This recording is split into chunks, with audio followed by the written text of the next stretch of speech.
Hey guys, this is Terry with Futures.io, and it's my pleasure to welcome Brannigan Barrett for today's webinar, Strategy Development and Execution Using MD Trader from Trading Technologies. During the webinar, please feel free to type questions into the questions box, and we'll do our best to answer them at the end of the event. If you're watching this on YouTube, please do us a favor and give us a thumbs up if you enjoy the webinar. And as always, please feel free to share, comment, subscribe to our channel. It really helps us a lot. You can follow us on Facebook, YouTube, and Twitter with @Futures.io. And without further delay, I'll hand it over to Brannigan. Hi, good evening, guys, and welcome. I'm about to get my screen up. There we go. All right, there we go. Hopefully you can all see that. Trade strategy development and execution using the price ladder. So good evening. It is Thursday, the 11th of May, and welcome. For tonight, very briefly, what are we going to try and achieve? Well, firstly, I'm going to very briefly tell you a little bit about myself so you understand where I come from and, what it is I do. We're going to talk about why the price ladder, why is it that professional traders are using the price ladder? What is it that we use it for? And what are the main reasons?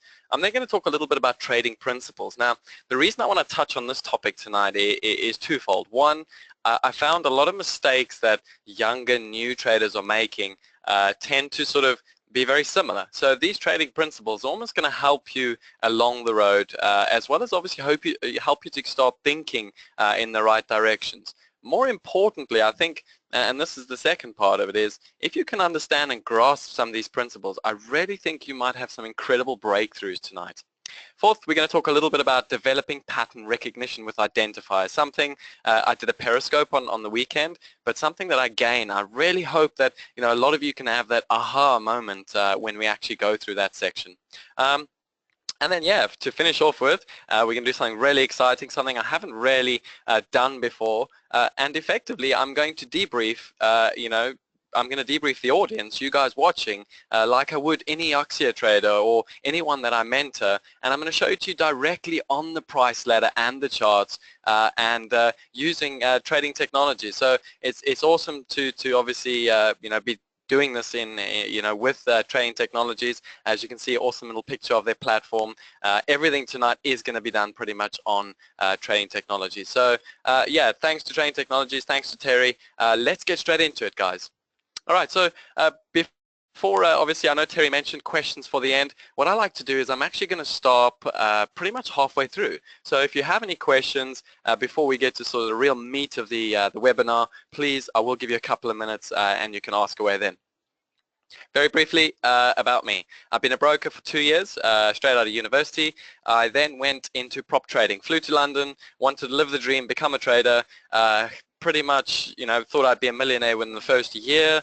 Unfortunately, I had the same illusions like probably most of you have out there, which is I thought it was easy. I thought I could just, come in and buy support and trade trend lines and all that. And it took me, a long time, call it 2-3 years, to start to realize the game of trading and what it is really about, what the rules are about and all that. And that's some of the things you're going to pick up as we go over tonight. So I've been a prop trader for 6 years. I'm currently a prop trader at Axia Futures. A lot of you all know me through the Twitter handle, with Axia Futures. And at the end, I'm going to announce something really exciting about Axia Futures. So hopefully you're still around till the end.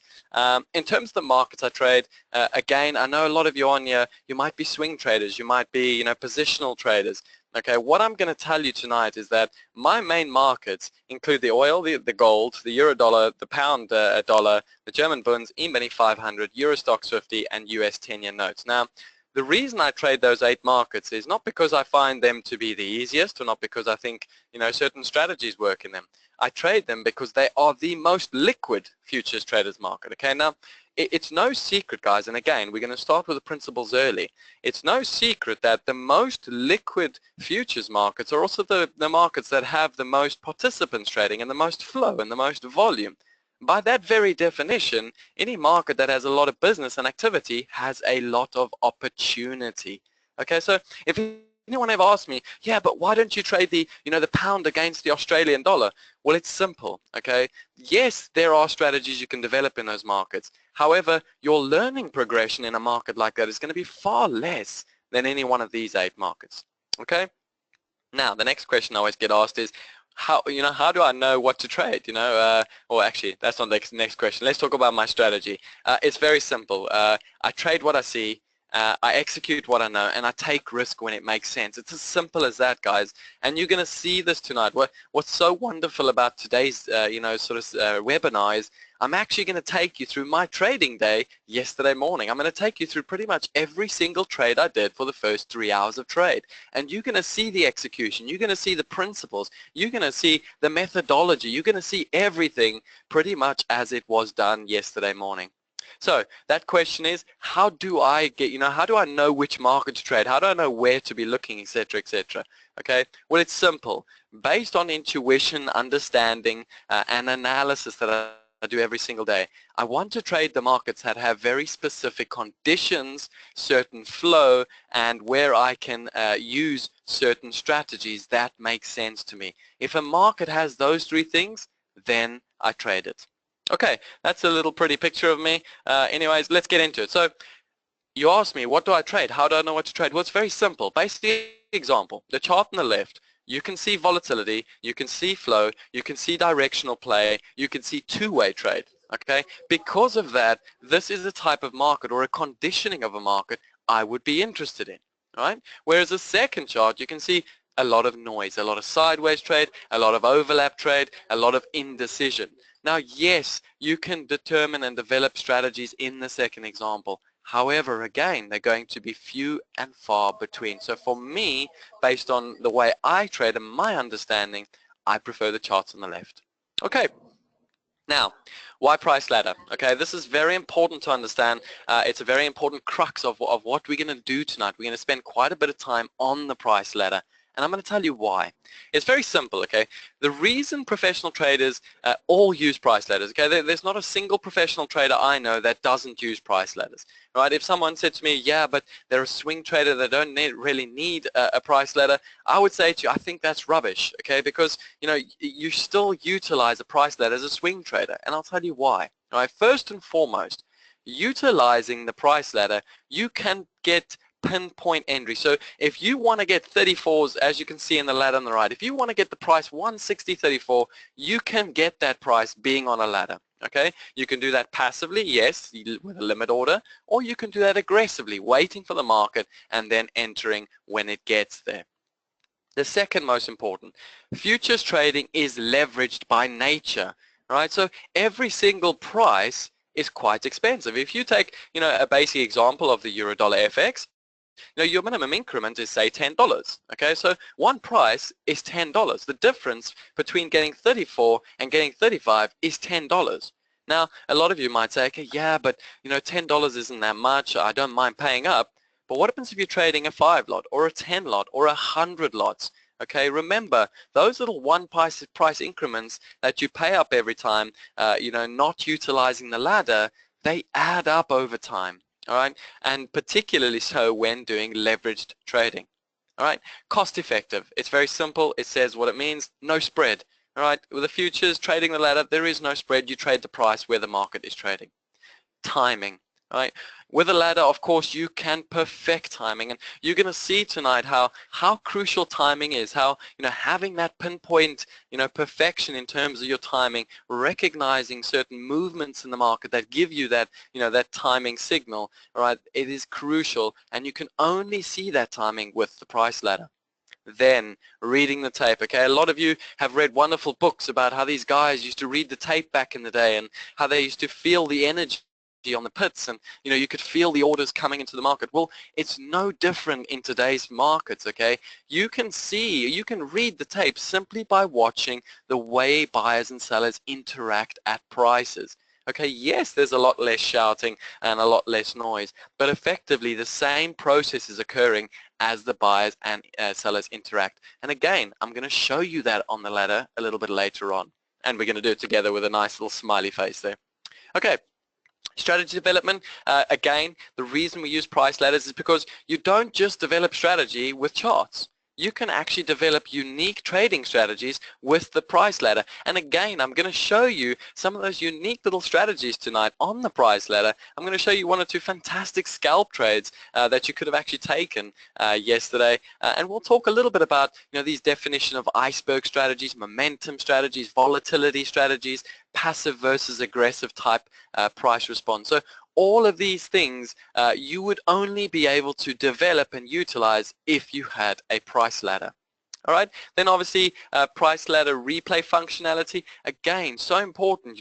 With the price ladder, we're able to record our screens. We're able to constantly go back and watch how the market performed at various prices. We can look over so many different parts in the day and see, okay, this was a support level. How did the buyers and sellers interact here? Were there a lot of sellers at the support level, or were there no sellers at the support level? Now, a lot of you might say, well, that information isn't necessarily important. Well, it is, and again, I'm going to show you why. Okay, I'm going to use a very good example where we had a very aggressive buyer in the previous session, and I'm going to show you how when the market came back there first thing the next morning, guess what?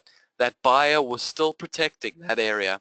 Okay, then obviously large institutional orders. Again, I'm going to show you what this looks like on a ladder. I'm going to show you how to take example of what a institutional order might look like. You would not be able to see this unless you were trading off a price ladder. All right, and just to finish off with why the price ladder, okay, a brief history of of the markets and trading. You go back 6 years ago and futures trading was not accessible to the retail market. Why? Because it was too expensive. Right? When I started trading, the desk fees to trade were so high. I mean, we didn't get free trading ladders. We didn't get all these free cheap technology that's available right now. Nowadays, you can trade using, for instance, trading technologies for virtually nothing. It's so cheap to be able to execute on a price ladder compared to what it was a few years ago. So really, guys, if I haven't convinced you yet to start using the price ladder, hopefully by the end of this webinar, you'll understand why it is not just professional traders use price ladders, but why you should 100% be using the price ladder. Okay, let's move into it then. So, some of my principal beliefs, okay, it's very important. I'm going to go through these one by one, and again, write these down, guys. Take a picture, make notes. I want you to think about these little things tonight. If there's one thing you can take away, it doesn't matter your time frame, it doesn't matter the market you trade. These principles will give you a few things to think about and hopefully a couple of, aha moments. All right, so firstly, objective over subjective, all right? What do I mean by that? Now, one of the first things I've been mentoring for a couple of years now, and one of the first things I noticed with most younger traders, most traders that, have a good year or two of understanding of the markets, is they come in and the first thing, they want to say is, well, what do you think of, this oil market? It looks like it's going up, and it looks like there's support and buyers coming in the market. And I'd kind of say to him, well, what gives you that impression? And I'd always get the answer of, well, we can see we had this trend line here, and there was this, this moving average crossover, and now the signal is to get long.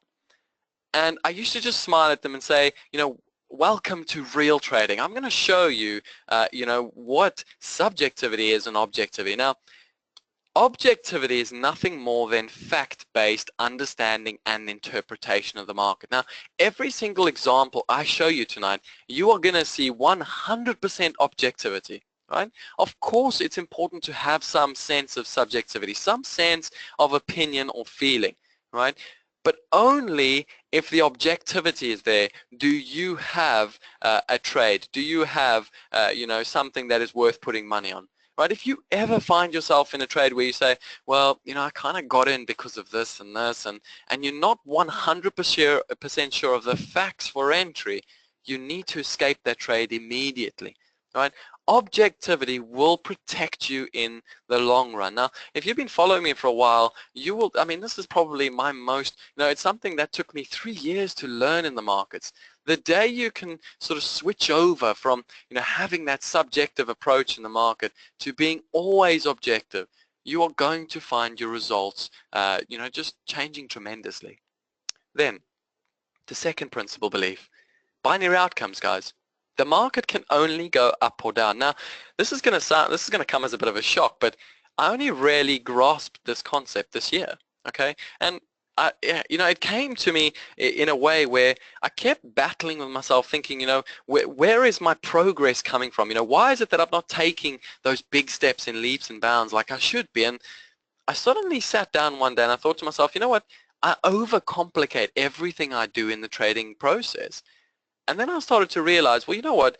Everything is ultimately binary. The market can only go up and it can only go down. I mean, you could flip a coin. You could put a random position in the market and there's a 50-50 chance that you could win.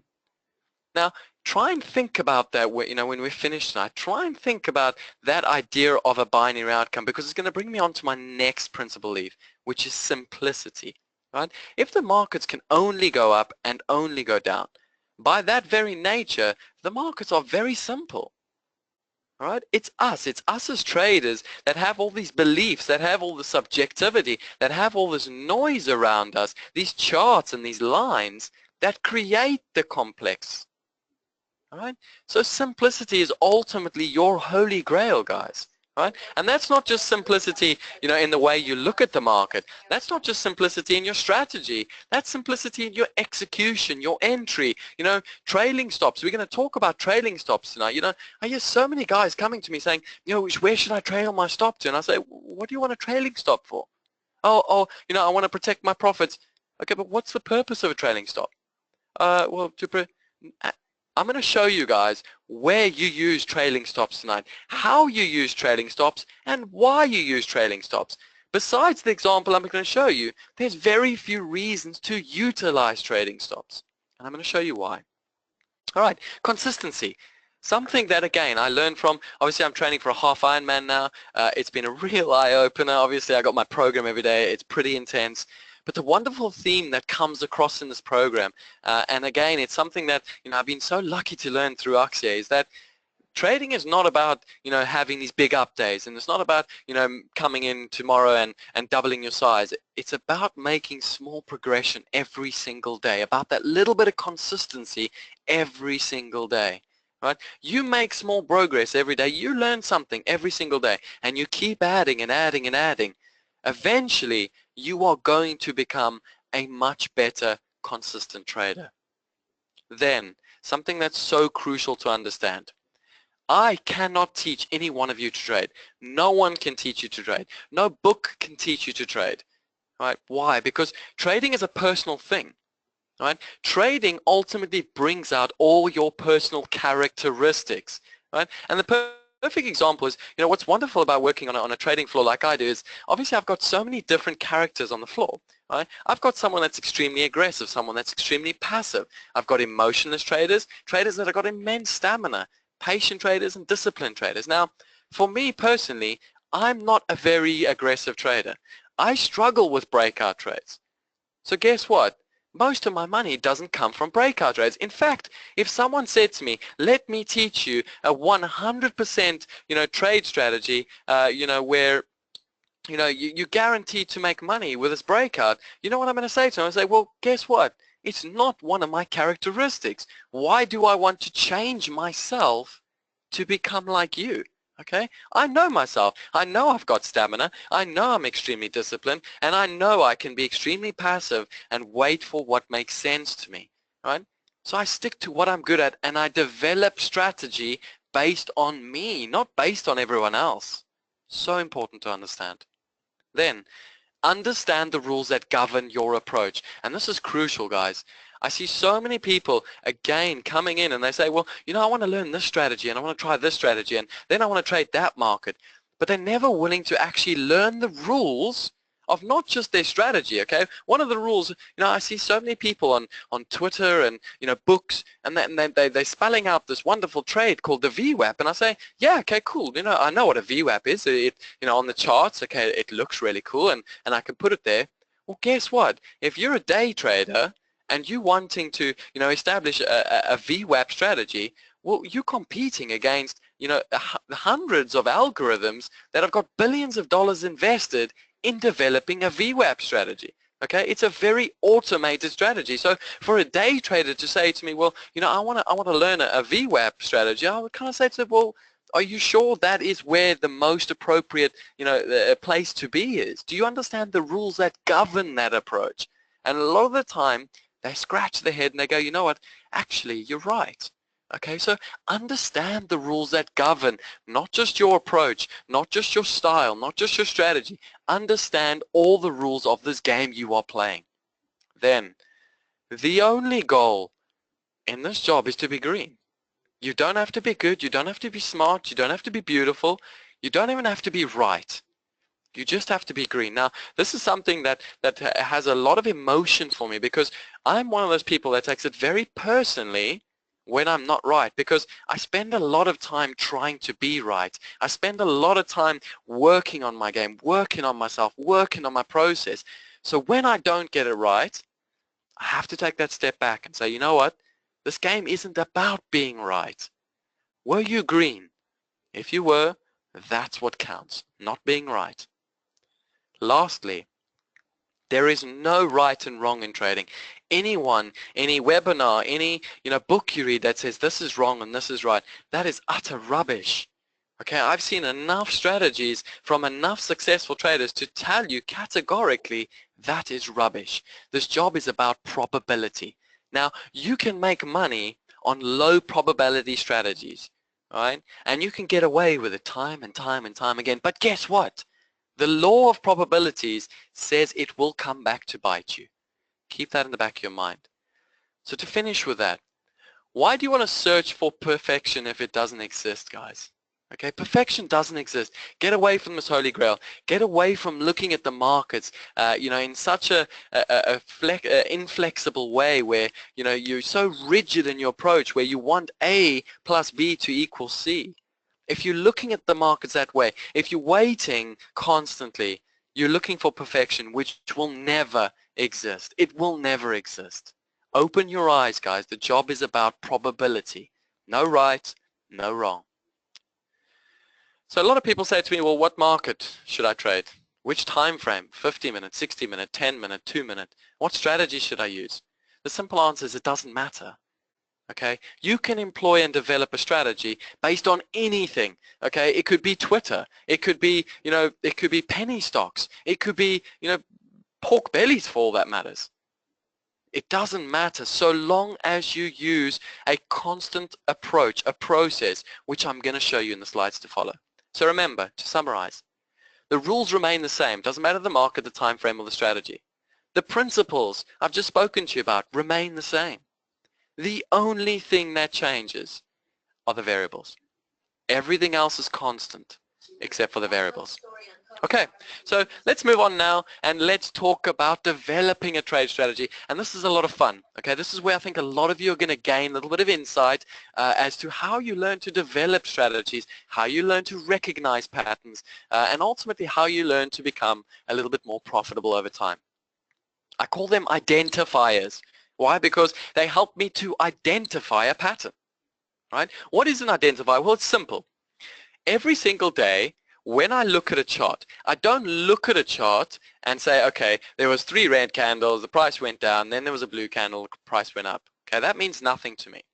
So what I do is I almost break the day into various sort of segments. Okay, the identifiers are effectively segments. And I say to myself, okay, if I take time alone, and I look at this market based on time alone, can I recognize any patterns at various specific times of the day? Okay, so that's time. And I'm going to show you an example now. I'm going to bring an example for you, and I'm going to show you all of these, together on one chart. Then, an EMA, you all know that. It's an exponential moving average. Again, something a lot of you use. So an EMA in its own is not a trade strategy. But an EMA is an identifier because it helps me to categorize information or to put information in a manner that I can recognize potential patterns. Volatility, and again I'm going to use Bollinger Bands for this, but I'm also going to show you candle, expansion and contraction. Volume, relative changes in volume, high and low volume. The volume profile, trend lines, market positioning. Okay, guys, there are a whole host of identifiers. A lot of you call these tools, by the way. That's what you call them. You call them tools, and you live and die by these tools. Now, if there's one thing I can teach you today, all right? Tools do not dictate price. A buyer and a seller dictate price. The tools are merely there to help me identify what the hell these buyers and sellers are doing with one another. Learn that, guys. Please make sure you take that away tonight. The market does not move based on the tools. The market moves based on what a buyer wants to do and what a seller wants to do. That is all that matters. That is all that dictates price, and not the tools that we impose on the market. Okay, so let's take a look at this now. I'm going to bring up a little chart and I'm going to show you all of these together. So this is a 1 minute time frame. It could be any market. In fact, it could be any time frame. But what I want to show you is I want to show you these identifiers all in one go. So let's say this is me at the end of the day. I'm looking at the market. I'm trying to now identify, were there any patterns based on my identifiers. So the first one I look at is time. Okay, and you can very clearly see that I've got these two little vertical lines in purple. Now, that little area dictates the first hour of trade. It's the first futures hour of trade. All right. Now, I know based on this market that once the cash market comes in, we tend to see a pickup in volume and volatility. Okay, now I can very clearly see that because once we, sort of move into that, 8 o'clock session where the cash market comes in, we can see that the market moves away from the sideways type price response to a more sort of initiative type response. So we can see as the cash market comes in, a seller decides he wants to do something. Note the objectivity there. I'm not saying I want to be short because there's a pretty line here. I'm not saying I want to be short because, there's all sorts of wonderful tools. I'm identifying that factually, come 8 a.m., there was a seller in this market. So I then say to myself, well, based on this time constraint, what could I have done? Could I have been aggressive at 8 o'clock? How could I have been aggressive? And all of a sudden, I tie in a second identifier, which you guys call a trend line. Okay, so a trend line in its own is just a tool. And in this case, this trend line is identifying for me that as the market came down and rotated, when it came back down a second time, we can see it obviously rotated at higher prices, and then a third time at even higher prices. Once the cash market came in, it then took out that tool, that identifier, and at that point, at that time, we got an extension in price. Okay, now we can take this time identifier and we can apply it over the course of the day. So again, we can come and see here around the 12:45 area, we can see that all of a sudden we started to see a pickup in the volume.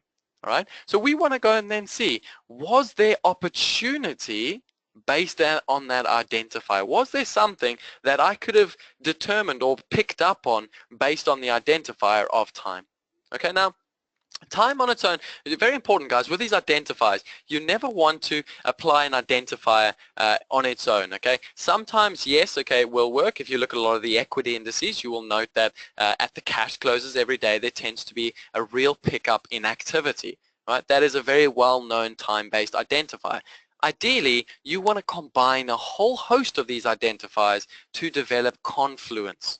Okay, so let's take a look at another identifier such as the volatility or Bollinger Bands. Now, a wonderful identifier is the Bollinger Bands, and I'll tell you why, okay? When the Bollinger Bands are very, very narrow, the probability for them widening increases based on the time of day.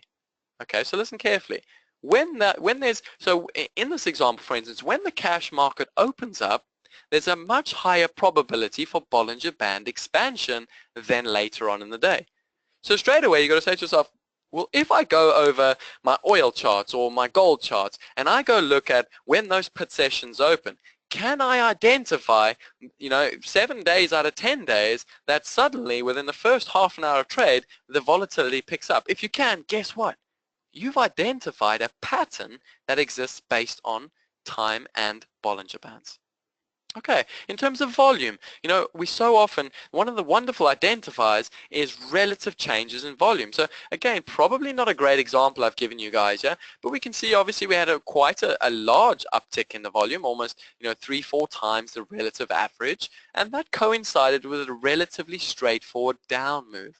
Okay, note obviously the volume dropped off for most of the day and then picked up again, and guess what? Notice the volatility expansion again in that area. So straight away we can start to identify that with higher relative volume comes potential higher volatility, which brings potential opportunity. Okay, obviously with regards to volume profiles, as you can see, volume profiles is a whole host of different identifiers you can use, such as low volume areas, high volume nodes, bad lows, bad highs. There's a number of different identifiers you can develop. What I want you guys to try and take away from today is when you go away, have a look at your markets and make sure you have as few identifiers as possible.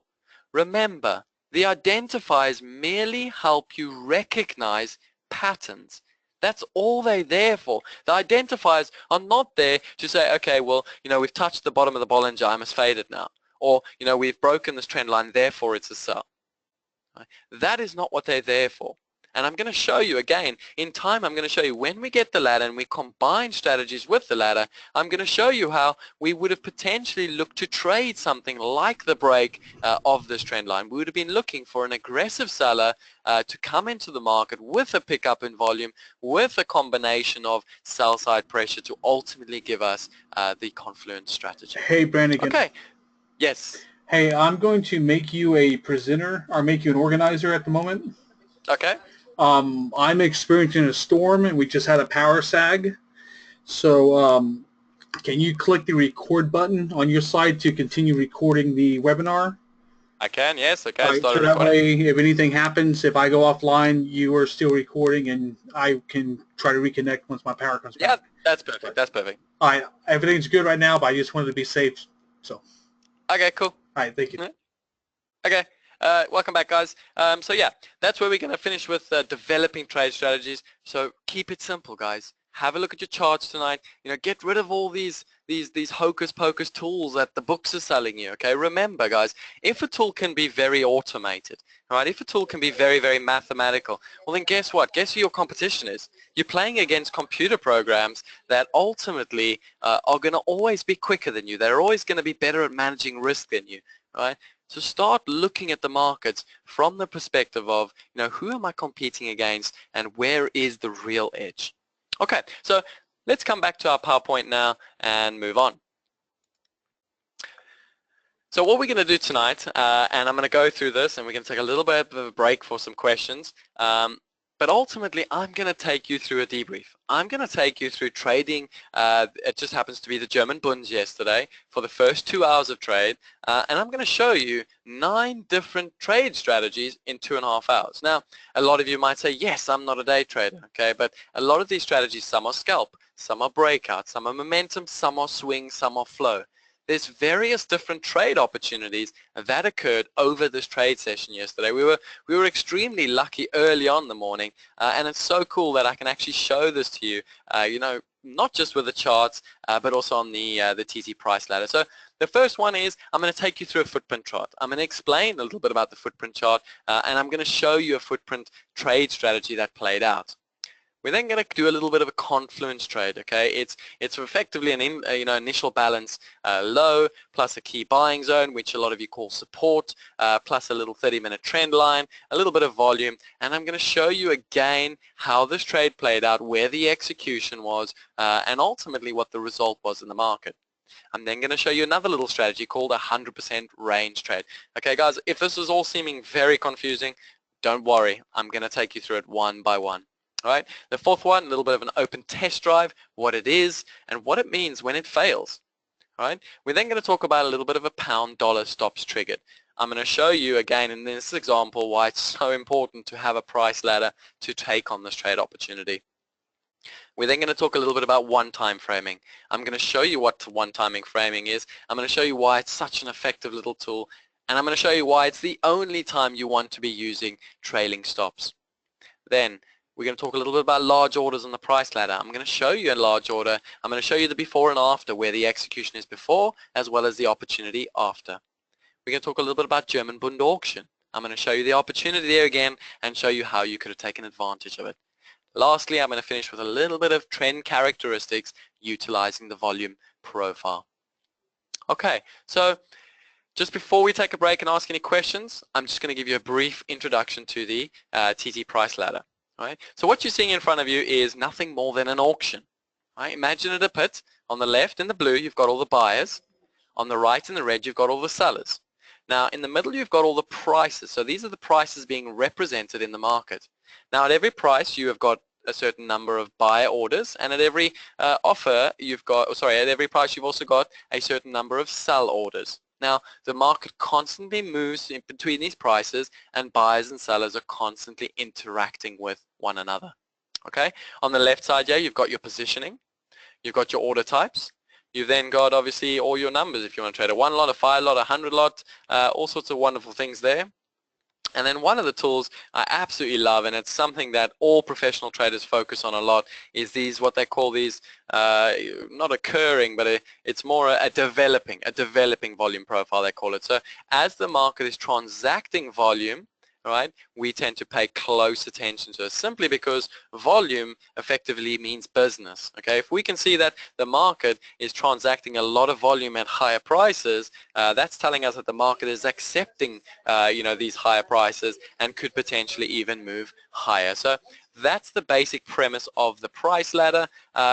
To just show you what this was on the right, this is what we call a time and sales. Again, something a lot of professional traders use, and you should consider using as well, particularly if you're trading some of the thinner markets. Now, all the time and sales is it shows you the physical traded volume at various prices. Now, one of the things I love to use it for, very simply, is I like to see when large orders are lifting the market. So in this example, you can see the high of the day is 160.50. Now, if on the time and sales, as we approach that 160.50, I saw a buy order at the high for 800 contracts. That's telling me that there's a relatively aggressive buyer at the high of the day. Okay, now you can say to yourself, if someone's relatively aggressive at the high of the day, well then guess what? It's very highly likely he's going to be aggressive at prices even higher. And if not him, other participants that are potentially short or potentially looking to get long. Okay, so that's what we use the time and sales to see the actual physical volume trading through the market. Okay, let's take a little break. If you have any questions, let's go through those questions. Otherwise, once we're done there, we're going to get straight into the price ladder and start having some fun. Okay. Guys, go ahead and feel free to start typing your questions, and I will ask them to Brannigan.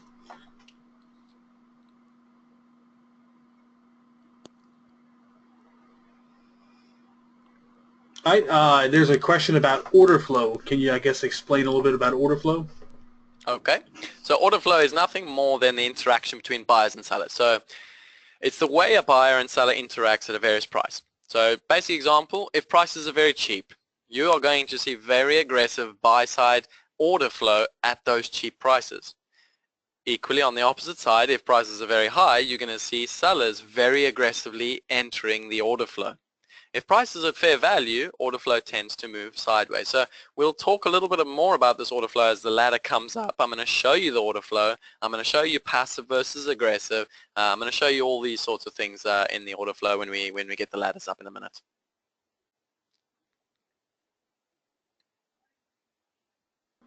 Okay, it looks like the only question at the moment, so I guess let's keep it. Oh wait, here goes another one.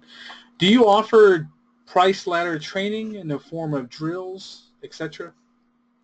100%. Axia, I'm not going to give this prize away yet. Axia will be offering a price ladder course, and it will talk a lot about the strategies I'm going to show you. It'll talk about not just what the strategy means, how you develop them, why they work, but also the replay functionality. It's so crucial. It's all good and well me showing you a strategy, but if you can't go practice 1,000 times over, you're never going to get good at it. Okay, if you have maybe 5 years of trading that same strategy, yes, you'll be good at it, but we've got replay functionality that ultimately allows us to practice and practice and practice so that, when it comes, all we're merely doing is executing. Okay.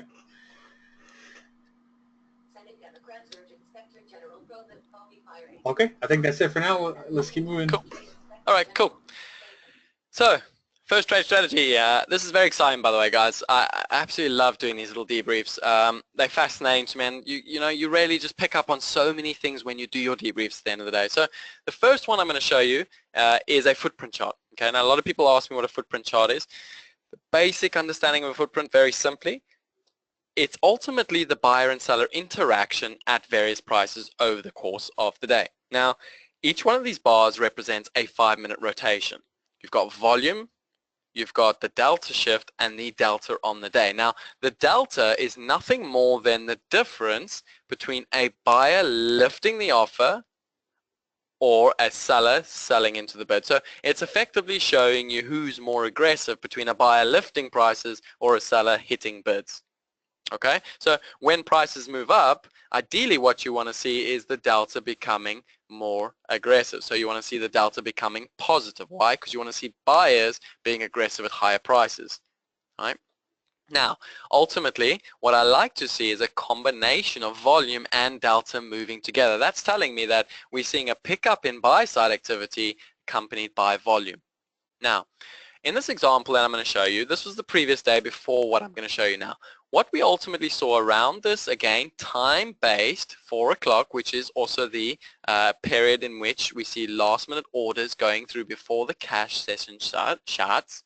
And what we see is effectively quite a surge in the volume. You can see a real shift from 4,000 contracts per 5 minutes to suddenly double that, and then 2.5 times that, and right into the 4 o'clock. Now, what's very interesting is we can see the sudden aggression coming into this market. So we can really see that a buyer stepped into the market, you know, in this area of 27s to 33s, and we can see an accumulation of a position before ultimately prices started to move higher. Now, if I showed you the rest of this chart, the prices did continue to move higher post this period, but this was a very interesting zone for us to pay attention to.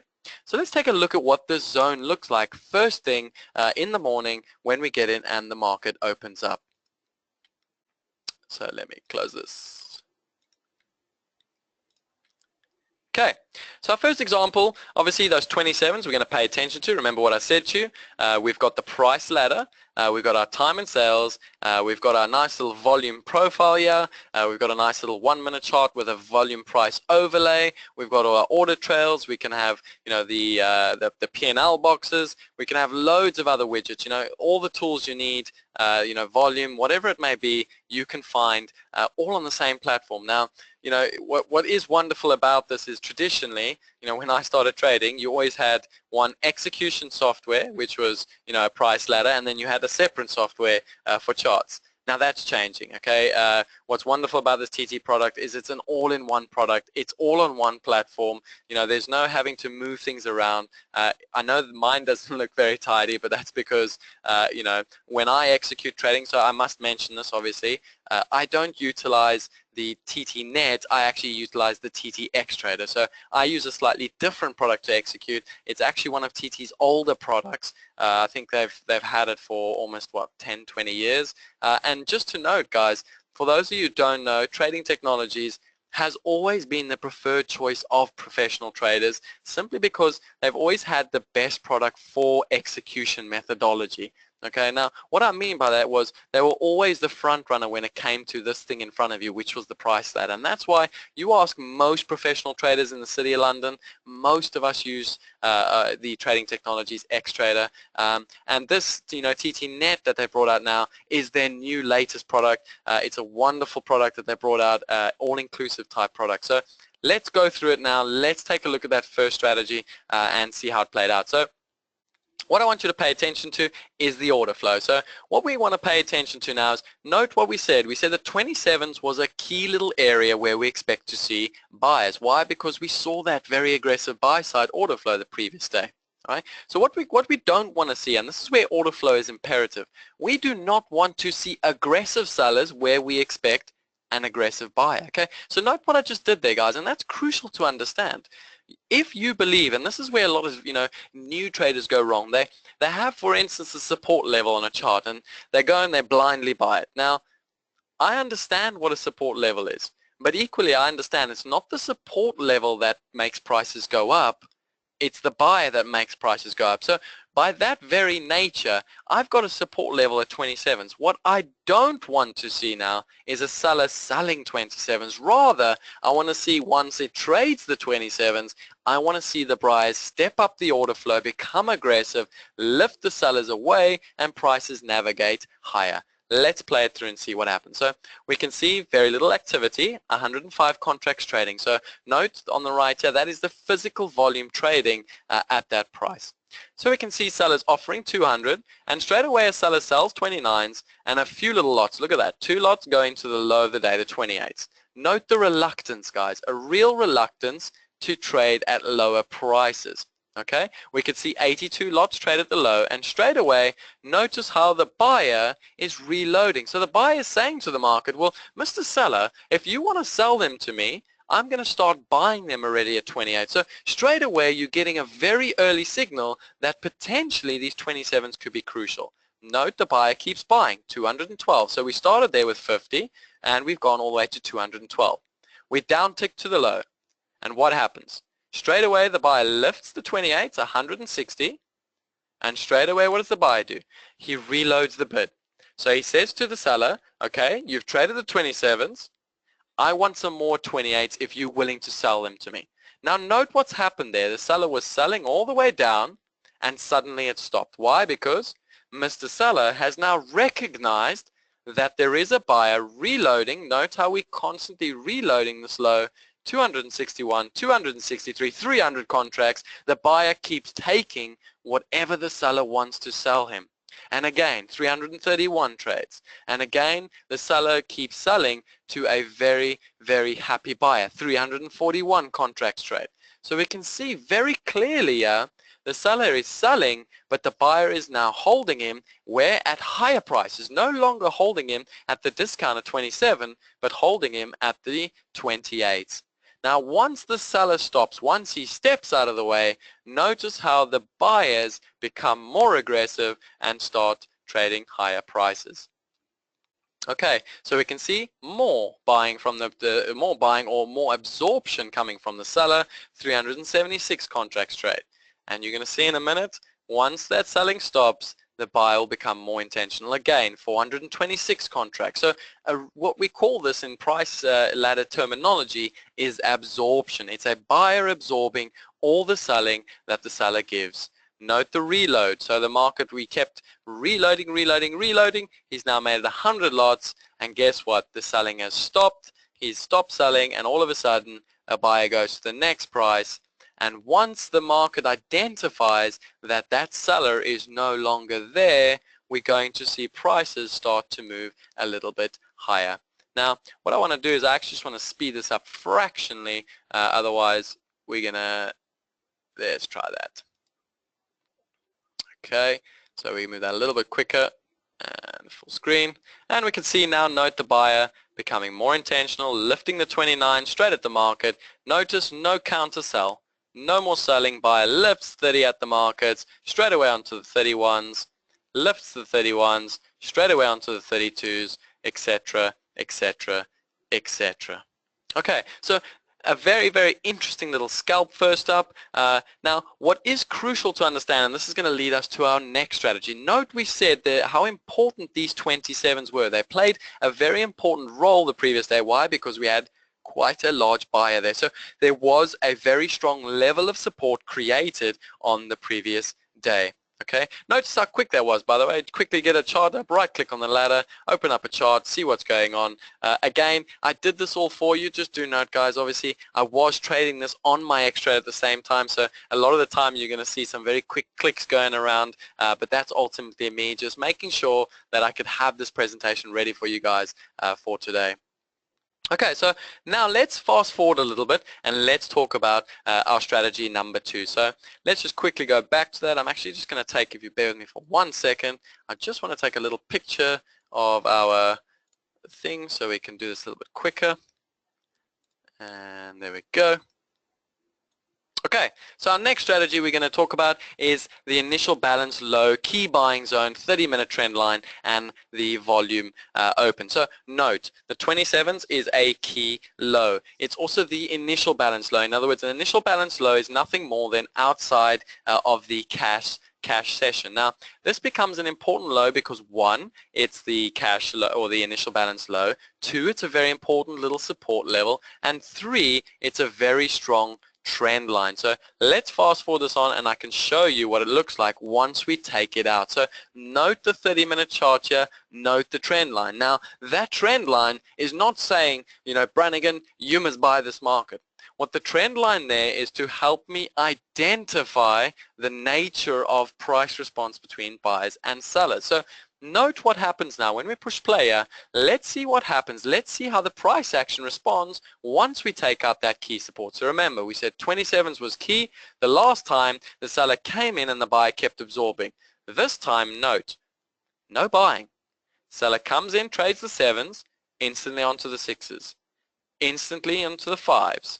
Okay, real big selling coming through here. Note what we said. We can see the real big clips, 240 lots, 290 lots. Okay, these highlights are signaling to me real sell side order coming into the market. Note the red, straight away telling me you do not want to be buying this market as there is a strong seller in the market. Okay, note on the 1-minute chart, we can see that volatility expansion. Note the volume pickup. And again, aggressive selling coming to the downside, very, very intentional. Okay, so at this point in time, if you're a day trader, you're looking at this market and you're saying to yourself, there is sell-side price response in the market.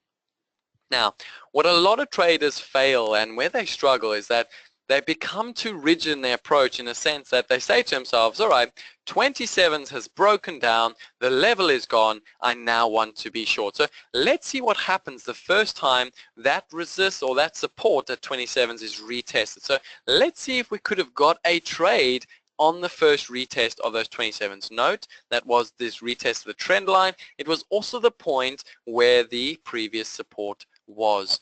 So note the market comes into the 22s, we can see it comes all the way down, market goes back but up, we see it come to the 26s, and again I just want to speed up the player so we can see what it looks like. So we can see the market comes into the 27s, again straight away 27s lifts. Now remember what I said to you guys, it's so important that when you're looking at trade strategies, you always want to interpret what is your expectation or what did you expect buyers and sellers to do at that point. Now straight away you should say to yourself, if you expected on the retest of that trend line, the retest of that support, the retest of that key little level where we clearly saw some stop out, clearly saw some aggressive sell side action, you would not want to see buyers being so aggressive at 27s again. Yet we've come back to the 27s. Not only have they disrespected the sellers, but they've lifted the 28s. And as you're going to see now, they've lifted the 29s and they've lifted the 30s. So straight away, let's say for instance you had gone short this market on a trade strategy, I'd be looking at this now and say, heck, I definitely didn't want to see that. I definitely do not want to see such aggressive buying. Straight away, if I'm a breakout trader looking for that short, the breakout short is 100% the right trade. But the price action is not justifying that trade strategy. That is the reason for the price ladder.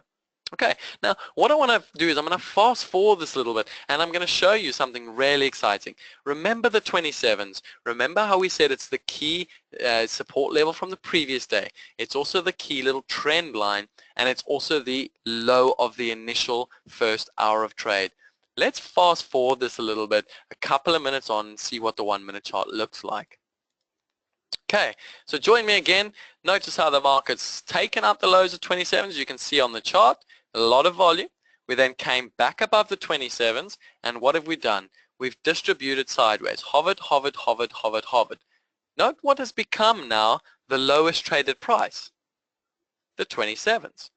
So the very level that created stops to the downside, or the very level that created an opportunity to buy first thing in the morning, that then created an opportunity to sell through on stops, has now all of a sudden created a further opportunity for long side trades. In other words, this is nothing more than a head fake, guys. This is what a head fake is. It's effectively a key level being taken out with stops, with volume, with volatility. The market searches for liquidity lower. There's nothing there, and the market gets picked up very quickly, as in this example, by buyers. Now, wouldn't it be wonderful? I know so many of you know what a head fake is because you've probably read about it in textbooks. But imagine you could watch a few head fakes time and time again on the price ladder.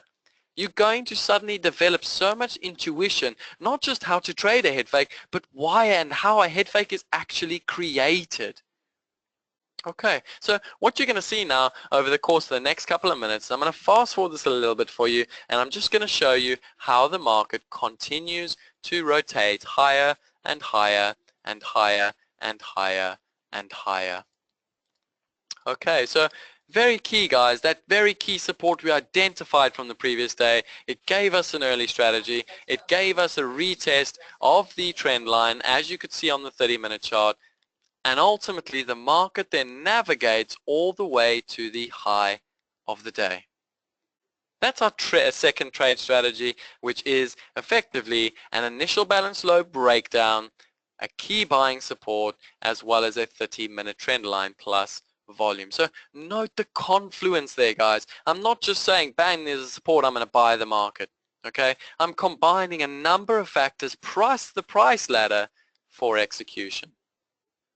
Then our third strategy, and this is a wonderful little strategy a lot of you guys need to learn to develop, particularly if you are day traders or even just flow traders or sort of swing traders, and it's called a 100% range trade. Now, how this works is very simple. It's very similar to that of a Bollinger Band. Now, if I got that example of the Bollinger Band up here, here's a wonderful strategy that a lot of you guys can go and develop. But if I showed you a Bollinger Band, strategy, okay, one of the most wonderful Bollinger Band strategies is where the market trades down to a lower Bollinger. Once it then rotates to the upper end of the Bollinger, the first test, now it's when you get a volatile move down, the first test on the other side of the Bollinger is always a fantastic trade opportunity. Okay, why? Well, it's very simple. We can see sellers entering the market here. Right? Now we know with this sort of initiative that's creating the volatility, there is always likely to be what I like to call second-hand sellers or weaker sellers entering once the market finally bounces. Okay, so always, go have a look at that. When you get these initiative, Bollinger Band moves, make sure you look for that first retest of the opposite side of the Bollinger. Now, this trade strategy is very similar in a sense that when a market has moved from the low of the day to the high of the day with no retest, with no pullback, that is a fantastic trade opportunity. Why? Because it's effectively the same thing, which is a market that has moved from one side of the Bollinger to the other side. In other words, it's moved from extremes, range extremes. Okay, let's take a look at what that looks like, and I can show you how that played out. So you're going to see it here. Okay, we obviously moved up from the 22s. We've seen the market come all the way up. We've come into those 27s, and notice we've tested the high of the day. Now remember what I said to you. You want to watch the order flow. So if by this definition we don't expect any buyers but only expect sellers, well then we know what we want to see on the ladder. We can see that straight away someone tries to buy 28 lots. As soon as that fails, we have a seller at 7 and a seller at 6. And a seller at 5. Okay, so again, a very nice little short-term scalp. If you were long, that is a point to take profit. If you weren't long, you definitely don't want to be getting too aggressively long. So a wonderful thing, I always say to traders is, if there's a strategy you don't like or don't agree with, don't dispose of it straight away. And the simple reason is that a lot of the time, strategies that you struggle with might actually be good enough to avoid you getting into bad trades. And what I mean by that, well, let's say, for example, we can see, let's say you knew this trade of 100% range retest.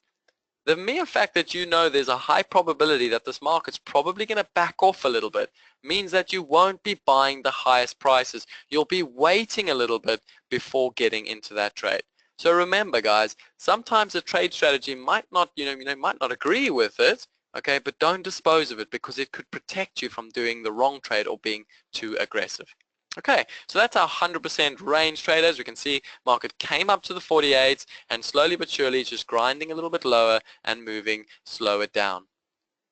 Okay, our next strategy, okay, is called an open test drive, an initial balance high break, and a double top on the daily breakout. So I'm going to show you another wonderful Confluence trade now, except this time I'm going to have to illustrate it for you. So let's get this back up again. Let's go to our little drawing board and I can draw this out for you. Okay, so our trade strategy is very simple. The first thing we need to understand is that we have a double top on the daily. Now please excuse my drawing. Yeah, it's not great, but what we effectively had the day before was we had a profile that looks something like this. In other words, the market, if this was our double top, or what call this price, let's call this one, let's get you an exact price. So let's call it 160, let's call it 160.48, I think it was, something like that. Okay, so the previous day's high was 160.48. The very next morning, the morning we're speaking of, the market opened lower. It went up initially, tested to see if there was anything above there before very quickly getting rejected. Now, this open type, okay, it's a profile, a volume profile trade strategy. It's called an open rejection, okay, or sorry, an open test drive. So the market opens, it tests, and it drives in the opposite direction. Now, drive by the very nature equals initiative. Now, initiative shows us intention, guys. It shows us real, sort of sell-side pressure in the market, buyers being dominated. Now, very quickly, if ever you see initiative, whether from buyers or sellers, one, don't fade it.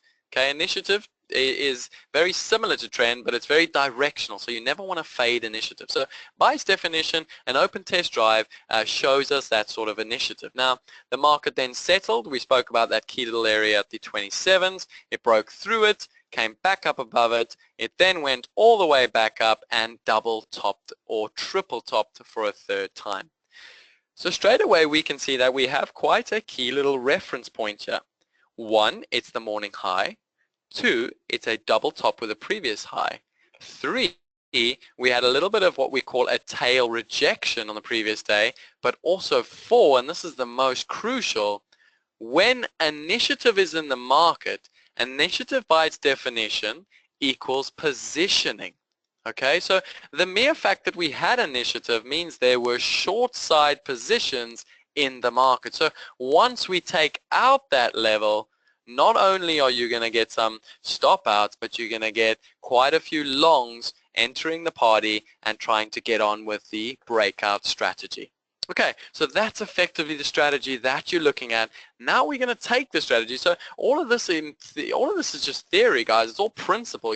Initiative open, initiative drives is from volume profiling. Tails is from volume profiling. Obviously there's resistance double top. That's basic, trading terminology. So all of this together creates a Confluence strategy. Let's see what it looks like on the ladder now, and let's see how we could have executed it.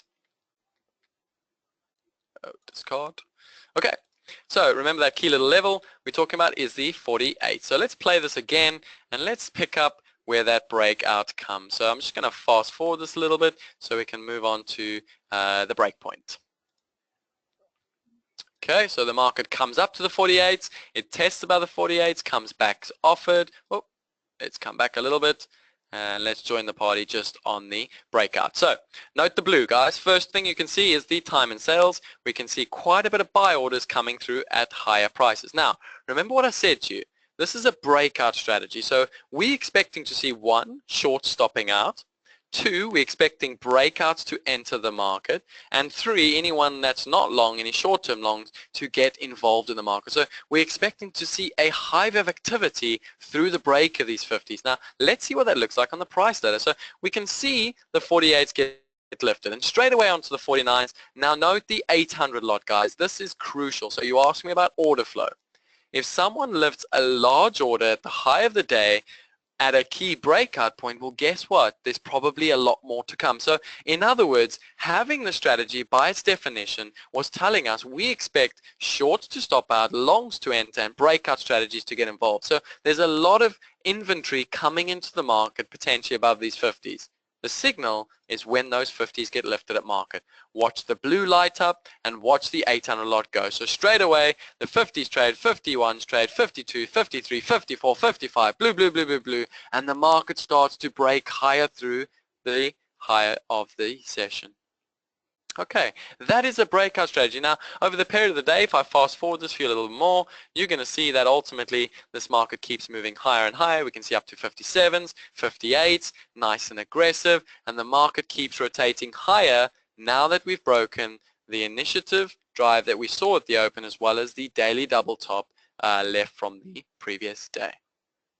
Okay, so that's our fourth strategy.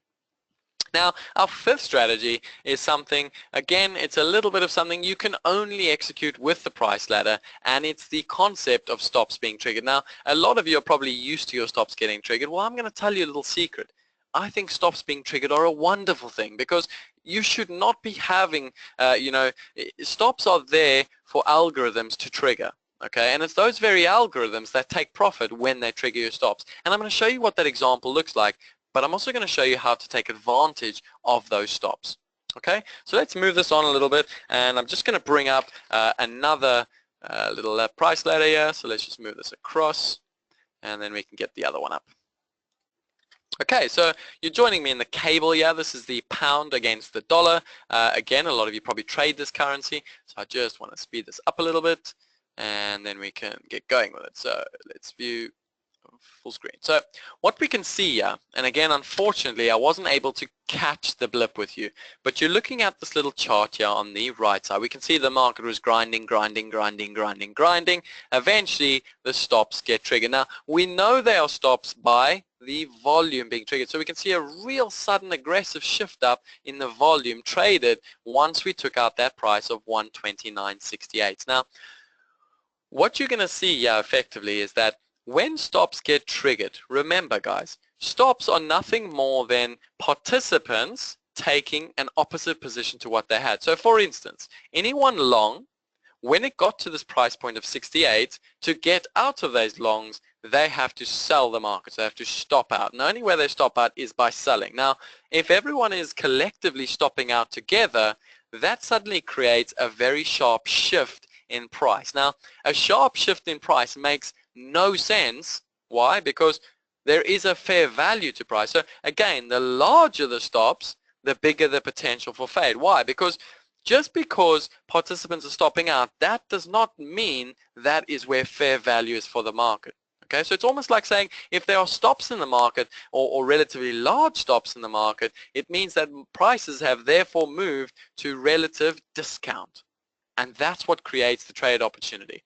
More importantly, the very algorithms that jump on and get onto those stops are the same algorithms that need to take profit. So it's the profit take from the algorithms that gives the support, that lends the support, that then allows the market to come back higher. So I'm going to show you what this looks like, and I'm just going to move this on a little bit towards the 23-minute marker. So let's just move that on a little bit. And as you can see, if I show it to you, so the pound came down, it came down to those 59s, and we could see the market start to suddenly rotate a little bit higher. I just want to show you the chart. I know there was a little chart just somewhere. And where was that chart? There it is there. So we can see here in the top right, we can see how the market took the stops, came back, first bounced, and then ultimately started to move and drift a little bit higher. Now note guys, trading stops or fading stops is a very, very low probability strategy. A lot of people say to me, but that's absolutely nuts. What happens if it stops out again and suddenly you can't manage risk? Remember what I said to you in the beginning. Trading is not about right or wrong. Trading is not about going, oh yeah, but it doesn't make sense to me. I would never take that trade. It's a silly trade. Trading is about making money. Now, if I said to you, you're all futures traders, that's why you're on Futures.io, okay? Now, futures trading by its definition is leverage trading. So if I said to you that 9 times out of 10 when stops get triggered, you can take a 1 or 2 or 3 price increment, you should be saying to yourself, well, heck, you know what, actually, if there's a 90% chance I can take a 1 tick, an 80% chance I can take a 2 tick, or a 70% chance I can take a 3 ticks, you need to be developing the strategy, because over the long run, those one price increments at the smallest one lot increment, that's going to make you money in the long run. Okay? Remember what I said to you. This job is about being green, not about being right. Okay, so that's our stop trading strategy. As we can see, reversed nicely. It was the low of the day, a little bit of sideways trade before obviously the market started to move a little bit lower later on. Okay, now our next trade strategy I'm going to show you is one-time framing. Now, if you're a swing trader, listen carefully. I'm going to teach you some wonderful little tricks when it comes to not just one-time framing, but also how to and when to trail your stop. Okay, so let's move this candle on let's move this chart onto 42 minutes, and then we can have a look at what one-time framing looks like. Now, obviously, we're still in this long in the German bonds.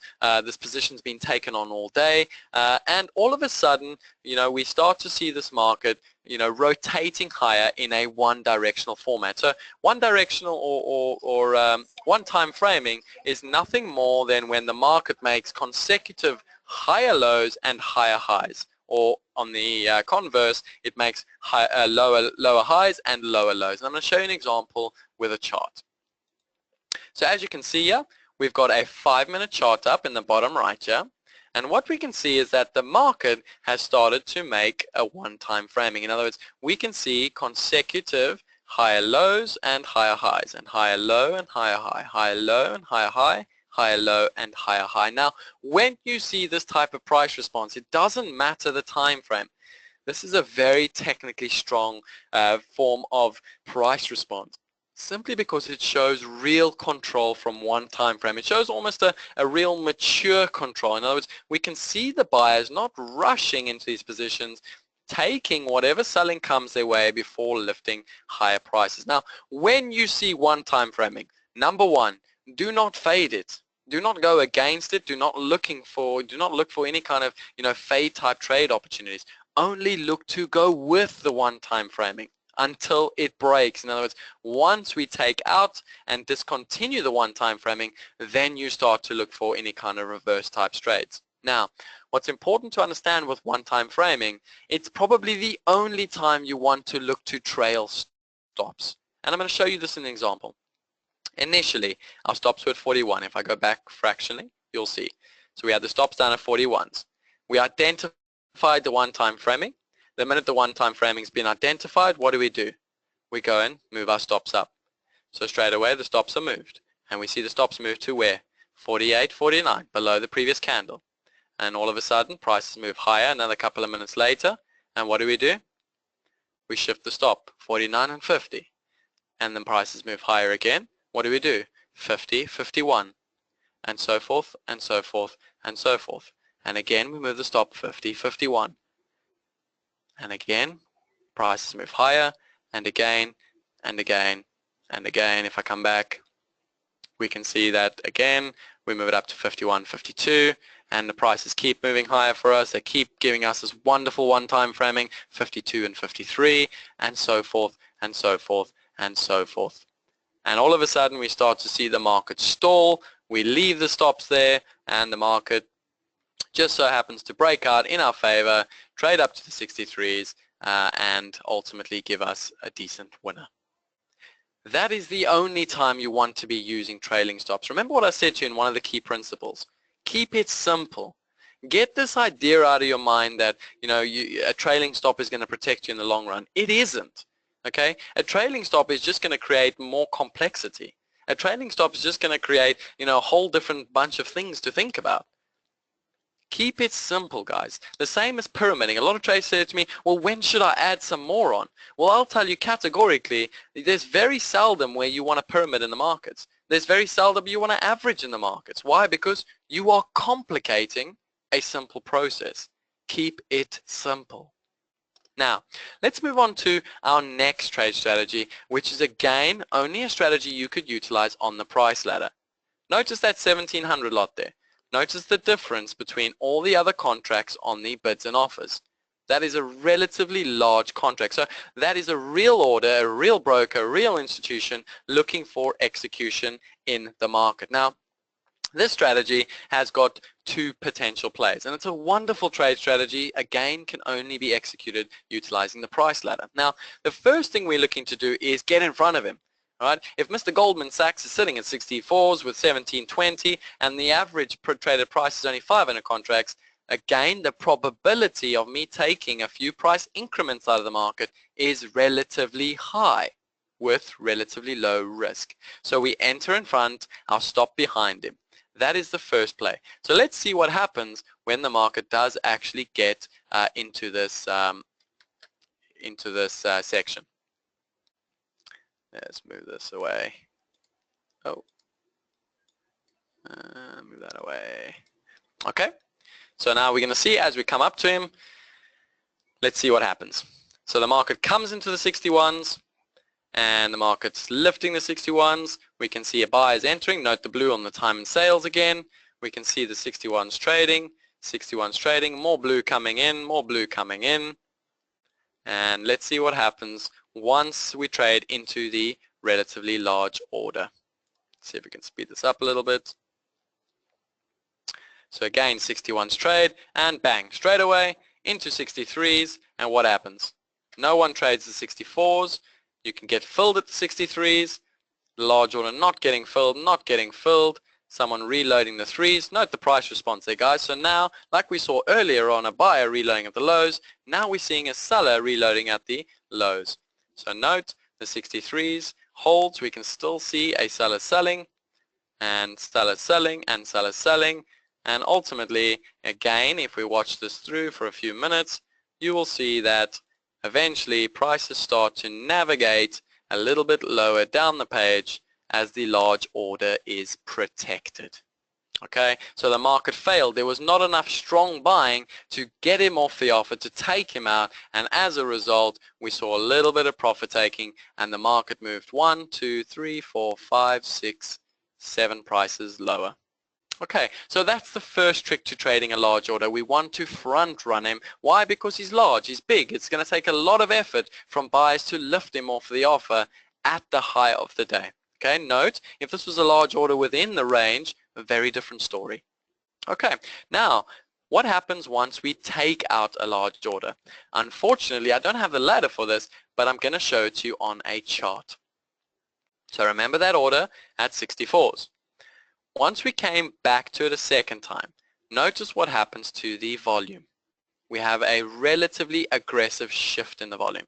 So the market takes out the large order with stops to the other side, comes back, retests who? The large order, and then starts to rotate higher. And that is the second part of our trade strategy with large orders. Once they get lifted through, we expect to see some follow through on the other side. Why? Because if we come back to this ladder, if someone is willing to lift those 1200 at the 64s on the second time round, it's most likely he's got a few more that he needs to do, which is lift the 5s, lift the 6, lift the 7. Okay, and that's the key to trading large orders. We front run them first. Once it goes back and that liquidity is still being provided, we then want to look to buy through the 64s and look for the stop outs and the rotation higher over the course of the day. Okay, that is our large order trade strategy. Now, one of the last strategies I'm going to show you, again, is a bit of a flow type strategy.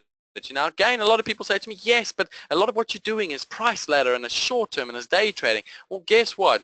Just like in the German Bund, you get a flow type strategy. In the oil market, every single week on a Tuesday and a Wednesday, you get oil inventory numbers. Just like on every single day of the week, you get dollar fixing numbers. Just like every single month, you get options expiry flow. Okay, these types of flow type trade strategies bring a very specific type of price response to the market. Let me show you what I mean. So we're going to go back into the German Bunds again, and I'm going to show you how this played out over the course of the morning. Now, what you need to know about an auction, I'm going to keep it very simple. You know, I know a lot of you, we're reaching the end of the time, but very simply, a Bund auction means that we get hedging going into the auction. In other words, banks that are going to take up the auction hedge the market, so they would effectively be looking to short heading into the auction result. Once the auction result is announced, we tend to see the trend of the day be resumed. Now, there's a very, very strong probability that when a market is trending, as on this day type, before an auction, once the auction's cleared and that flow is out of the way, we tend to see commitment of that flow again. And I'm going to show you what that looks like now on the chart. So what you can see here on the bottom right chart, at 10:30, that's the announcement of the auction.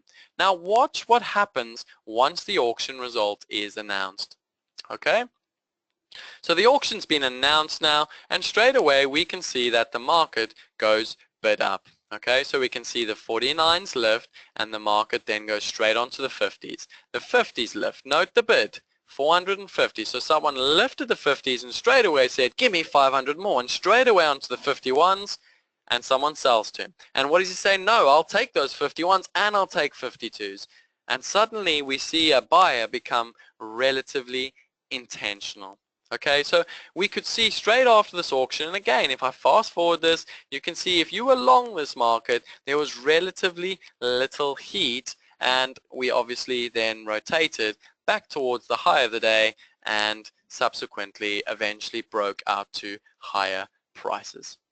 Okay, that is where obviously the one-time framing came in post that auction, but that is ultimately what a auction flow trade strategy would look like on the price ladder.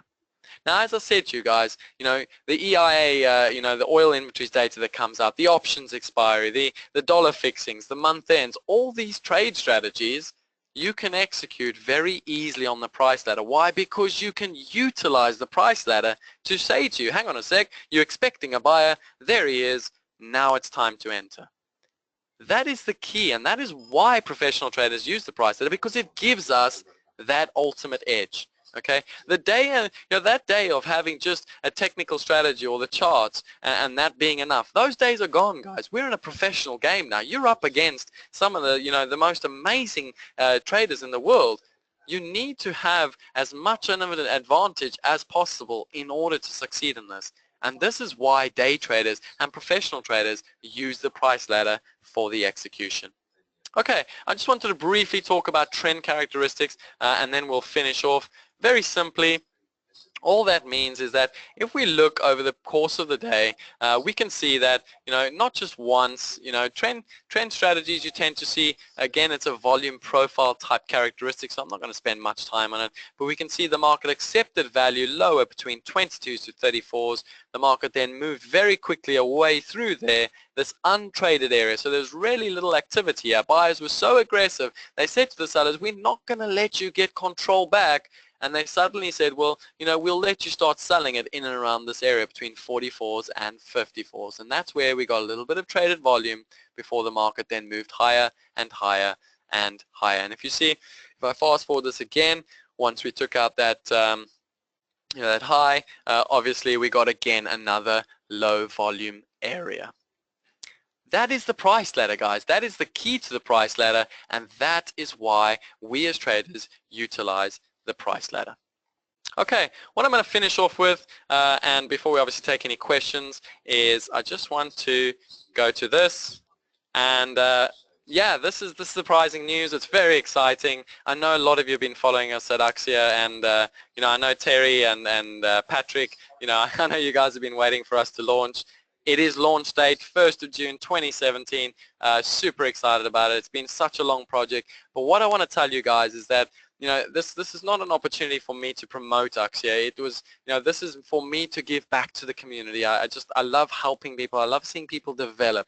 Now, what I want to tell you is that, you know, what we're trying to do at Axia is develop a different way of educating, and that's a more practical type of way where we go away from saying, you know, you buy this flag and you do this and that and that, and we say to you, well, here's the strategy. Let's go and practice this strategy. Let's go and find examples of the strategy. Let's go through the basic nitty-gritty of what the strategy is all about, because ultimately strategy development is where the edge development is. Okay, when we do launch, guys, obviously we're going to have a nice volume profiling course. We're going to have trading with order flows, you asked. We're going to have a career program. We're going to have a futures trading and trader development program. And yeah, there's all the contact details. Our website will launch come the 1st of June. You'll be able to email us. Obviously, if you have any burning questions, you can always email me. As well as if you're not following the Axia Futures handle, please do, guys. Every day, some fantastic tweets from professional traders that are making money day in and day out. Follow the Axia Futures handle. You know, make sure you are subscribed to our YouTube channel, because again, every day we're producing a video where you can learn little things. And again, like I always say to anyone that I mentor, if there's something I've said tonight you don't agree with, that's fine, that's cool, that's good, okay? But if there is something that makes sense to you, go think about it, apply it. If it works and adds value, make sure you take it on board. If it doesn't, let it go and move on. And that's what the Futures handle is about. That's what the YouTube channel is about. It's about giving you potential to see if there is opportunity for you, and if there isn't, don't add it and get rid of it. All right, thanks, Patrick. Terry. That's a wrap. Okay, if y'all have questions, please start typing them into the questions box, and I will start looking through. Yeah, before those questions come, it's guys, I know this was a long webinar, and I really appreciate you guys staying on for this long, and then but it's so crucial that what we've done tonight, how we've gone over an entire session, that's the kind of analysis that's going to ultimately help you to develop real edge and strategy recognition. So again, I know it was long. Hopefully you can go back and watch little bits of it and pick up on anything if I missed it. All right, how is the Ninja ladder different than yours? Okay, it's not a great deal different. The simple answer is that the TT net speed, okay, that's the one big plus. Execution is as quick as it's going to get.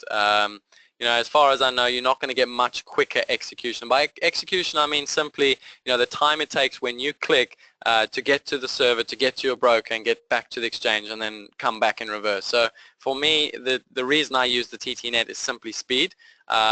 It's also a price ladder that's very, very simplistic. Okay, I think again it ties in with the whole idea of simplicity. I like something that's easy, it looks easy on the eye, and simple to execute. So there are a whole host of ladders out there, guys, but you must find one that's going to ultimately give you the simplicity and that's going to ultimately give you the functionality that you need. And that's what I get from this price ladder, is the simplicity and the functionality.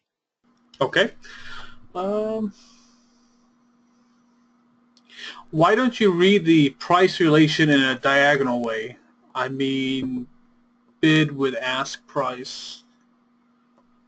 Okay, like shares, basically. I think like shares get traded.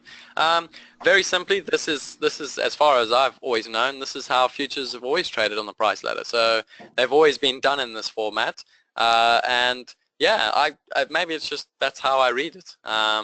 I have looked at, obviously, when I trade various, sort of stocks, I know exactly what you mean by the diagonal bids and offers, but this makes sense to me. That's the simple answer.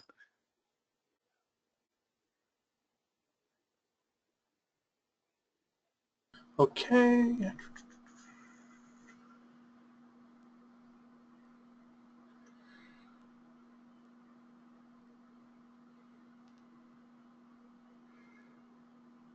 Have algos made manual trading harder? 100%. They haven't made manual trading harder.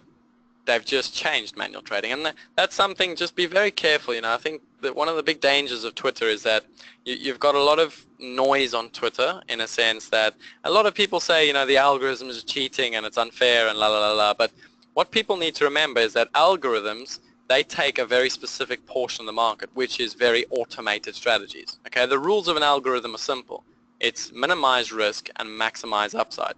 Okay, so algorithmic strategies are all very short term. They're smaller in size and leverage by definition, and they're taking much smaller increments. So accept, if your trade strategies are very similar to that, just know who your competition is. Okay, to say that algorithms have made it harder to manually execute, I think is fallacy.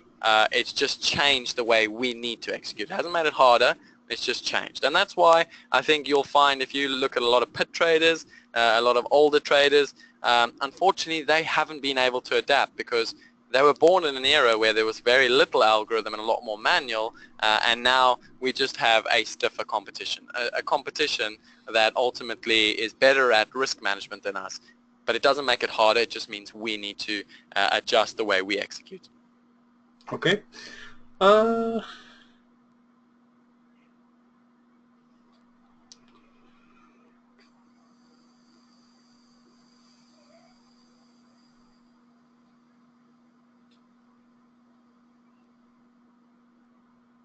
Do you tend to hide your profit loss position screen when you're trading? 100% yes. It's actually something I learned from a trader in London when I was a bit younger. I don't like looking at the P&L. I think for the simple reason that it makes me lose focus of the process. Okay, for me, for instance, when I was showing you that process of we're trailing a stop, working it up, so long as I'm watching what I'm trying to do and not looking at the P&L, I'm focusing on the process. The minute I bring P&L into it, I'm suddenly just, I could potentially lose focus. So for me, I never have a P&L screen up because I don't need to worry about the P&L. All I need to worry about is the process. At the end of the day, I'll put the P&L screen up and it's like a little bit of excitement. It's like, oh, yay, or boo, you know what I mean? So yeah, never have a P&L screen up. It's not important. It doesn't add value. Ultimately, it detracts from the process. Okay. Can you provide any, I guess, insight and basic info for a newbie who's starting from the ground level and how to get started in trading? Cool. A great question, and I love this question. It's simple. Keep your costs down. Keep it as cheap as possible. You know, that's the first thing. Whatever you have to do, if that means you have to trade from home, if that means you have to do 2 jobs. I know a lot of guys, young traders that are willing to cycle and deliver food so that they can work 6 hours in the morning and then 6 hours in the evening. And I got so much respect for these guys because they'll do whatever it takes to get to where they want to. So first and foremost, keep it cheap. Secondly, you're going to have to work your backsides off. This game it's a professional sport. Just like football 20 years ago was, a little bit more amateurish. Most sports were. Nowadays, the competition is so stiff. It's no different in trading. You must understand you are up against some of the most elite professional traders, and trust me, I sit with some of them. Some of the things these guys do, I mean, these guys are, I've got guys here that are 15 years, they're in the office at 6 in the morning, they're in before me and they're leaving at 6 at night. The game has changed in such a way. If you're not willing to give it all, there's no point. Then most important is be active. Okay, I see a lot of new traders making the mistake of coming into the game being inactive. They're wanting so desperately to find a holy grail, to apply a perfect strategy, that what ends up happening is they only got 1 or 2 strategies, and when those falter, then they jump onto something new, and then those falter and they jump onto something new, and they keep faltering.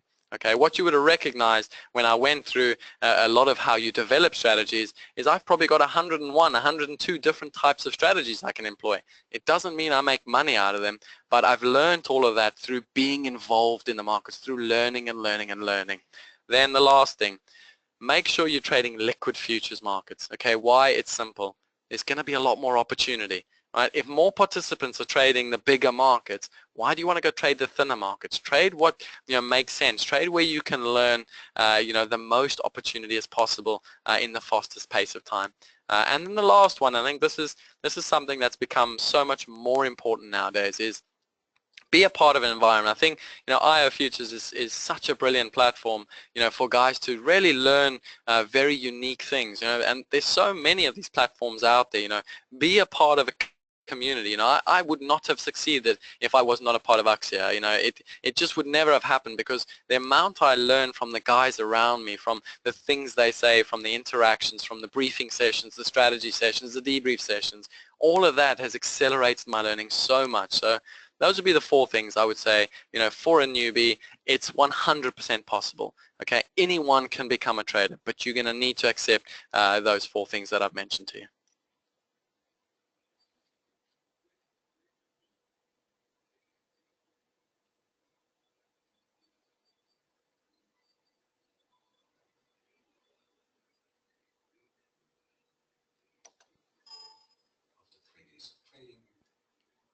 All right, let's see. Are traders at Axia using heat map and book map? Traders at Axia are using something very similar to heat map and book map. We use a footprint. In essence, the heat map is it's a brilliant tool. Again, a fantastically it's just a fantastic tool. If you're not using a footprint, heat map is it's a brilliant tool. So some of the guys use it, yeah, one or two, but most of us use footprint. Again, it's something we grew up with. So it's like most people say, why do we use profiles? It's because we grew up with profiles. It's our number one tool. Volume profiles is our number one tool. Footprints are our number one tool. Candlesticks are our number one tool. So heat map, great product. If you've got it, learn it, love it. It's a fantastic product to learn order flow in the market. Okay. What would you say is the minimum amount of money needed to trade futures? Again, a tough question, but the honest truth is you're not going to be able to succeed with less than $5,000. Unfortunately, $5,000 is just enough to keep you capitalized and margin, enough margin in your account to be able to survive. So $5,000, don't go cheap on your capital, okay? Because the minute that balance starts to come down, guess what? Your process is going to go out the door. So, rather pay up in the beginning. It's an investment, guys. The people I've seen that come through the door that accept that, bang, I'm putting this 20 grand down. I want to learn to trade, whatever it takes. Those are the ones that ultimately succeed because they're not concerned about the money. They're concerned about the process and they focus on the process. So I would say, yeah, 5 grand, but if possible, $10,000, that's more than enough margin, particularly with some of the brilliant, the retail products out there now. You guys, if you're a new trader, this is the best time to be a retail trader. It is really so accessible and cheap for retail traders now to finally learn to trade the futures market. Okay. Any reason why you don't have market orders showing on your ladder, i.e. 4 columns in total? It looked like you only had 2 columns, i.e. the limit, offers, and bids. So does he mean the order types or? I'm assuming so, yes. Probably because I only use very specific orders. Again, simplicity. I literally have passive limit order entries. I don't use stop order entries, and then I literally just get out of limit order entries. If I want to get into market, I hit the market. So it's just a case of I don't use OCOs and all these wonderful exotic products. I leave those for the smart guys. I use the simple orders. I don't try and complicate it. Again, guys, it's that whole thing of keep your charts clean, keep your ladder clean. All you want to do is take one price out of the market, 2 prices, 3 prices. So why do you want a whole bunch of boxes? Why do you want a whole bunch of information that's going to complicate that? The simpler, the better. Keep it clean. Okay. I'm going to make these the last 2 questions since we're running over. You don't seem to always use rigid stops or resting stops when you trade. I've heard a lot of bigger traders and prop average around a position. So I guess what kind of stop strategy do you use when you trade? Cool. Very simply, again, this is also probably where the retail market is a little bit misguided. Okay. A stop is not based on P&L. A stop is not based on putting it below this candle or that candle. A stop is based in simple terms where the trade strategy that you've entered is no longer valid. Okay, so like for example, where we had that large order type. Okay, if we're looking to buy through that large order, looking for stops on the other side, once that market comes back below that point of entry, the momentum is gone, the trade strategy is gone. So there's no point in hanging around. You don't sit there and go and think, oh, where's my stop? Should I put it here? This candle, that candle. The trade strategy is invalid, therefore you are out of the market. You exit and you get out. So that's why a lot of the time you will see most day traders, most professional traders, they don't always use automated stops.